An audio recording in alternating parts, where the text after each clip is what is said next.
Hi guys, জিমত কেনেকৈ বেকৰ exercise কৰিব লাগে মই দেখা দি আছোঁ।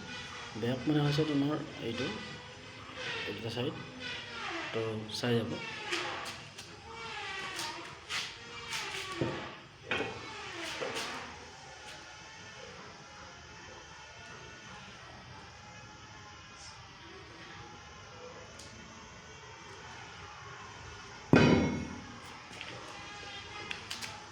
তিনিটা সেট মাৰিব লাগে। প্ৰথমতে 8টা, তাৰপিছত 10টা, তাৰপিছত 12টা মাৰিব লাগে। 8টা মৰা হ'ল মোৰ। তাৰপিছত অকণমান যোনে যেনেকৈ যাৰ যিমানখিনি ভাগৰ লাগে অকণমান ভাগৰ মাৰি ল'ব লাগে। 2 মিনিটতকৈ বেছি ভাগৰ মানে মাৰিব নালাগে। তাৰপিছত আকৌ ভাগৰ পলোৱাৰ ল'ব লাগে। নেক্সট অকণমান ওজন বঢ়াই কিনে আকৌ মাৰিব লাগে যদি পাৰে। মই ষ্টাৰ্টিঙত বৰ্তমান এতিয়া 35 কেজি লৈছোঁ। এতিয়া নেক্সট মই অকণমান বঢ়াম। এতিয়া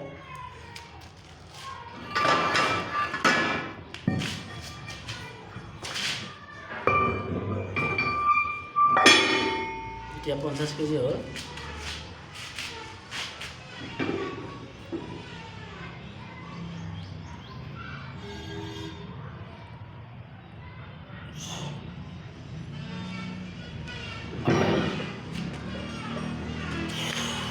দহটা মাৰিলোঁ।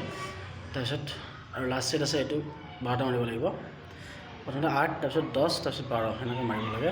অকণমান ৰৈ নিজৰ মানে ভাগৰটো পলোৱাৰ পিছত নেক্সট আকৌ মাৰিব লাগে। মানে 2 মিনিটতকৈ বেছি মানে ৰেষ্ট ল'ব নালাগে। তাৰ আগত পাৰিলেও কোনো কথা নাই, মাৰিব পাৰে, কিন্তু 2 মিনিটতকৈ বেছি হ'ব নালাগে।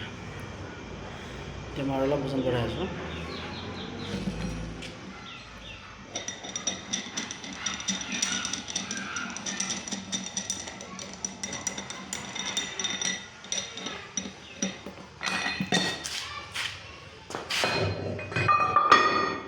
হ'ল এতিয়া।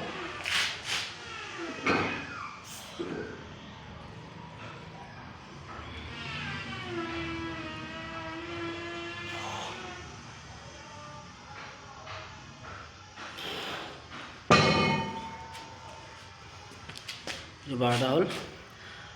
থেংক ইউ ইমান সময়লৈ চাই থকাৰ কাৰণে। আৰু এনেকুৱা ধৰণৰ এক্সাৰচাইজৰ ভিডিঅ' পাই থাকিবৰ কাৰণে মোৰ চেনেলটো ছাবস্ক্ৰাইব কৰি থ'বা। Thank U.